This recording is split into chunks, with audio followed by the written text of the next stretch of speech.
में आपकी चर्चा विषय 3 महंगाई का। राजस्थान में कानून व्यवस्था पूरी तरह चौपट है। मोटे तौर पर देखा जाए तो न जेल में जेलर सुरक्षित नहीं, थाने में कांस्टेबल की हत्या, घर में दंपति सुरक्षित नहीं, सड़क पे आम नागरिक राम भरोसे चलता है। और जिस प्रकार से 2 दिन पहले किशनगढ़ के कांग्रेस पार्टी के विधायक सिंगोदिया जी के बेटे की 14 घंटे तक अपहरण करने के बाद उसकी हत्या की गई, इसने सारे राजस्थान में एक सनसनी पैदा की है। और लगता है कि राजस्थान में पुलिस का इकबाल समाप्त हुआ है और राजस्थान की सरकार का भय समाप्त हो गया है। भारतीय जनता पार्टी के संगठन के नाते से इन दोनों प्रशिक्षण के कार्यक्रम चल रहे हैं। 5 जिलों के प्रशिक्षण के कार्यक्रम पिछले महीने में पूरे हुए हैं और इन दोनों 5 जिलों के प्रशिक्षण के कार्यक्रम चल रहे हैं। हम 15 अप्रैल तक इन प्रशिक्षण के कार्यक्रमों को राजस्थान के सब जिलों का पूरा करें, ऐसी हमारी योजना है। इन प्रशिक्षण के कार्यक्रमों में 13 विषयों पर चर्चा होती है।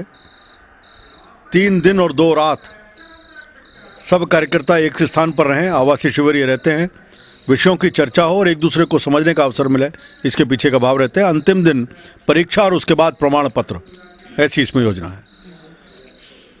सरकार ने बजट पेश किया है। मोटे तौर पर देखा जाए तो राजस्थान सरकार का ये बजट आंकड़ों का मायाजाल है। सरकार ने राजस्थान के किसी भी वर्ग को इस बजट में कोई राहत देने की बात नहीं की। पिछले बजट से इस बजट की तुलना की जाए तो पिछले बजट की जो घोषणा जो बजट में सरकार ने की थी, उनमें से मात्र 19% घोषणाओं के सरकार ने पूरा किया है।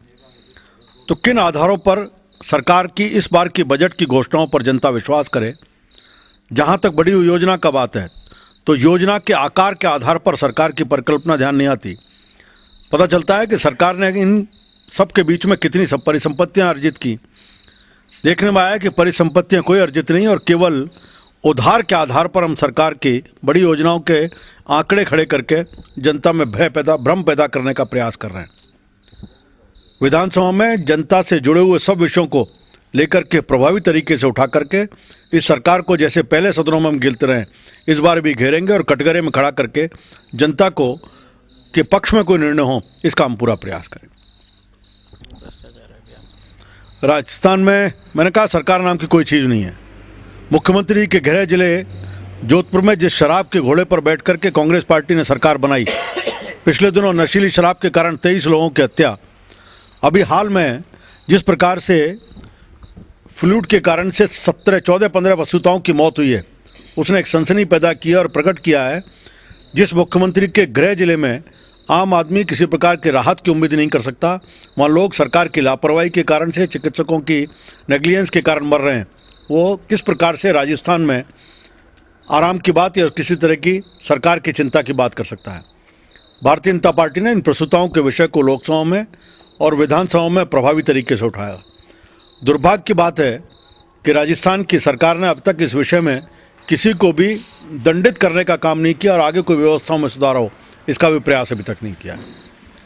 देश में इस समय 3 बड़े विषय चल रहे हैं: भ्रष्टाचार, महंगाई और काला धन जो विदेशी बैंकों में जमा है।